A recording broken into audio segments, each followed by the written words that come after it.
ಆತ್ಮೀಯ ವಿದ್ಯಾರ್ಥಿಗಳೇ, ಇವತ್ತಿನ ದಿವಸ ಈ ಭಾರತದ ಪ್ರಜಾಪ್ರಭುತ್ವಕ್ಕಿರುವ ಸವಾಲುಗಳ ಬಗ್ಗೆ ನಾವು ಅಧ್ಯಯನವನ್ನು ಮಾಡ್ತಕ್ಕಂಥದ್ದು.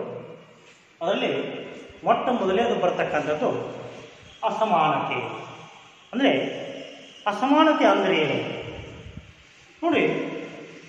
ಅಸಮಾನತೆ ಎಂದರೆ ಜಾತಿ, ಧರ್ಮ, ಲಿಂಗ, ಜನ್ಮಸ್ಥಳ ಮುಂತಾದವುಗಳ ಆಧಾರದ ಮೇಲೆ ಕೆಲವು ವರ್ಗಗಳನ್ನು ಅವಕಾಶಗಳು ಮತ್ತು ಸೌಲಭ್ಯಗಳಿಂದ ವಂಚಿತರನ್ನಾಗಿಸಿ ತಾರತಮ್ಯ ಮಾಡಿ, ಅಂದರೆ ನಿಗದಿತವಾಗಿರ್ತಕ್ಕಂತಹ ಒಂದು ಧರ್ಮವನ್ನು ಉದ್ದೇಶವಾಗಿಟ್ಕೊಂಡು ಅವರನ್ನು ಬೇರೆ ಬೇರೆ ಸೌಲಭ್ಯಗಳಿಂದ ವಂಚಿತರನ್ನಾಗಿ ಮಾಡುವಂತಹ ಒಂದು ವ್ಯವಸ್ಥೆಗಳನ್ನೇ ನಾವೆಂತ ಕರಿತಾ ಇದ್ವಿ ಅಸಮಾನತೆ. ಆದರೆ ಇದು ಕೇವಲ ಬರೀ ಜಾತಿ ಆಧಾರದ ಮೇಲೆ ಅಷ್ಟೇ ಅಲ್ಲ, ಧರ್ಮ, ಲಿಂಗ ಮತ್ತು ಜನ್ಮಸ್ಥಳ ಇವುಗಳ ಆಧಾರದ ಮೇಲೆ ಸಹಿತವಾಗಿ ಕೆಲವೊಮ್ಮೆ ತಾರತಮ್ಯವನ್ನು ಮಾಡ್ತಾರೆ. ಇಂಥ ಒಂದು ತಾರತಮ್ಯವನ್ನಾಗಿ ಮಾಡಿ ಅವರನ್ನು ಮೂಲಭೂತ ಸೌಲಭ್ಯಗಳಿಂದ ವಂಚಿತರನ್ನಾಗಿ ಮಾಡುವಂಥ ವ್ಯವಸ್ಥೆಯೇ ಸಾಮಾಜಿಕ ಅಸಮಾನತೆ ಎಂದು ನಾವಿಲ್ಲಿ ಹೇಳ್ಬೋದು. ಹಾಗಾದರೆ ಮುಖ್ಯವಾಗಿ ಎರಡು ರೀತಿಯಾಗಿರ್ತಕ್ಕಂಥ ಅಸಮಾನತೆಯನ್ನು ನಾವು ಕಾಣುವಂಥದ್ದು. ಒಂದು ಜಾತಿ ಆಧಾರಿತ ಅಸಮಾನತೆ, ಮತ್ತೊಂದು ಲಿಂಗ ಆಧಾರಿತ ಅಸಮಾನತೆ ಅಂತ ತಿಳ್ಕೊಂಡು ಬರುವಂಥದ್ದು. ನಿಮ್ಮ ಪರೀಕ್ಷೆಯಲ್ಲಿ 2 ಅಂಕದ ಪ್ರಶ್ನೆಗಳು ಹೆಚ್ಚಾಗಿ ಬರ್ತಕ್ಕಂಥದ್ದು ಅಸಮಾನತೆ ಎಂದರೇನು, ಇಲ್ಲಾಂದರೆ ಜಾತಿ ಆಧಾರಿತ ಅಸಮಾನತೆ ಎಂದರೇನು ಅಂತ ತಿಳ್ಕೊಂಡು ಕೇಳಬಹುದು. ಹಾಗಾಗಿ ಉತ್ತರ ಏನು ನೋಡ್ರಿ.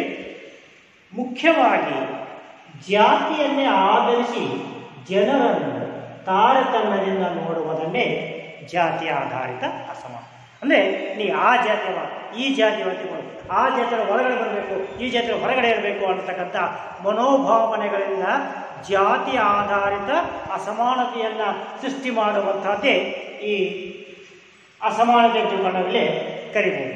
ಉದಾಹರಣೆಗೆ ಹಿಂದೂ ಸಮಾಜವನ್ನು ತೆಗೆದುಕೊಂಡಾಗ ಈ ಮನುಸ್ಮೃತಿಯ ಆಧಾರದ ಮೇಲೆ 4 ವರ್ಗಗಳನ್ನಾಗಿ ಇವತ್ತು ಜಾತಿಗಳು ಅಂತಕ್ಕಂಥ ವಿಂಗಡಿಸಿರ್ತಕ್ಕಂಥದ್ದು. ಒಂದು ಬ್ರಾಹ್ಮಣ, ಕ್ಷತ್ರಿಯ, ವೈಶ್ಯ ಮತ್ತು ಶೂದ್ರ. ನೋಡಿ, ಎಲ್ಲ ಕಡೆಗೂ ಮುಖ್ಯವಾಗಿ ನಾವು ನೋಡ್ತಕ್ಕಂಥದ್ದು ಈ ಜಾತಿ ಅಸಮಾನತೆ ಅಂತಕ್ಕಂಥದ್ದು ಕೇವಲ ಇವತ್ತು ನಿನ್ನೆದಲ್ಲ, ತಲಾಂತರಗಳಿಂದ ಇದು ಕಂಡು ಬರ್ತಕ್ಕಂಥದ್ದು.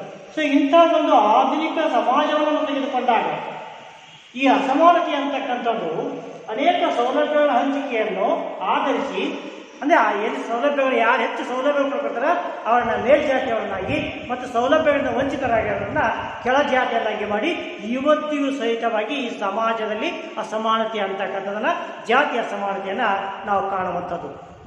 ಹಾಗಾದರೆ ಇಂಥ ಒಂದು ಜಾತಿ ಅಸಮಾನತೆಗೆ ಕಾರಣಗಳು ಏನು? ಮೊಟ್ಟ ಮೊದಲನೇದಾಗಿ ನೋಡ್ತಕ್ಕಂಥದ್ದು ವರ್ಣಾಶ್ರಮ ವ್ಯವಸ್ಥೆ ಅಂತ ತಿಳ್ಕೊಂಡು ಬರ್ತಕ್ಕಂಥದ್ದು. ವರ್ಣಾಶ್ರಮ ಅಂದ್ರೇನು? ಇಲ್ಲಿ ಮುಖ್ಯವಾಗಿ ನಾವು ಪಿರಮಿಡ್ ಆಕಾರದಲ್ಲಿ ತೆಗೆದುಕೊಂಡಾಗ ಪ್ರಾರಂಭದಲ್ಲಿ ಬ್ರಾಹ್ಮಣ, ಅಂದರೆ ಬ್ರಾಹ್ಮಣ ಬಾಯಿಂದ ಹುಟ್ಟಿದವ ಅಂತಕ್ಕಂಥದ್ದು ಬ್ರಾಹ್ಮಣ. 2ನೇ ಭಾಗದಲ್ಲಿ ಬರ್ತಕ್ಕಂಥದ್ದು ಕ್ಷತ್ರಿಯ. ಕ್ಷತ್ರಿಯ ಅಂದರೆ ಈ ತೋಳುಗಳಿಂದ ಹುಟ್ಟಿರ್ತಕ್ಕಂಥದ್ದು, ಹೊಟ್ಟೆಯಿಂದ ಹುಟ್ಟಿರ್ತಕ್ಕಂಥದ್ದು ವೈಶ್ಯರು, ಇನ್ನು ಪಾದದಿಂದ ಹುಟ್ಟಿರ್ತಕ್ಕಂಥದ್ದು ಶೂದ್ರರು ಅನ್ನುವಂಥ ಈ ವರ್ಣಾಶ್ರಮ ವ್ಯವಸ್ಥೆ ನಮ್ಮ ಜಾತಿ ಅಸಮಾನತೆ ಮುಖ್ಯವಾಗಿರ್ತಕ್ಕಂಥ ಕಾರಣ ಅಂತ. ಅಂದರೆ ಮೊದಲಿನ 3 ವರ್ಗದವರು ಸೇವೆಯನ್ನು ಈ ಶೂದ್ರರು ತಮ್ಮ ಕಾರ್ಯವನ್ನು ಇವರು ಮಾಡಬೇಕಾಗಿತ್ತು. ಸೊ ಅದರಿಂದಾಗಿ ಇವರನ್ನು ಅನೇಕ ರೀತಿಯಾಗಿರ್ತಕ್ಕಂಥ ಸೌಲಭ್ಯಗಳಿಂದ ವಂಚಿತರನ್ನಾಗಿ ಮಾಡಿ ಜಾತಿಗಳ ಮಧ್ಯದಲ್ಲಿ ವಿಭಜನೆ ಅಂತಗಳನ್ನು ಮಾಡುವ ಮೂಲಕವಾಗಿ ಈ ಅಸ್ಪೃಶ್ಯತೆಯ ಮನೋಭಾವನೆ ಅವತ್ತಿನ ದಿವಸ ಹೆಚ್ಚೆಚ್ಚು ಕಂಡು ಬರ್ತಕ್ಕಂಥದ್ದು. ಇದು ಸಹ ಇವತ್ತು ಈ ಒಂದು ಜಾತಿ ಅಸಮಾನತೆಗೆ ಮೂಲವಾಗಿರ್ತಕ್ಕಂಥ ಕಾರಣವಾಗಿರುವಂಥದ್ದು. ಇನ್ನು ಸಾಮಾಜಿಕ ಅಂತರ ನೋಡಿರಿ, ಇವತ್ತು ವಿವಿಧ ಜಾತಿಯ ನಡುವೆ ಚಲನಾಶೀಲ ಕಂಡಿದೆ. ನೋಡಿ, ಒಂದು ಜಾತಿಯವರು ಮತ್ತೊಂದು ಜಾತಿಯವರು ಸೇರೋದಿಲ್ಲ, ಸ್ವಜಾತಿಯವರೇ ಮತ್ತೊಬ್ಬರು ಸೇರೋದು.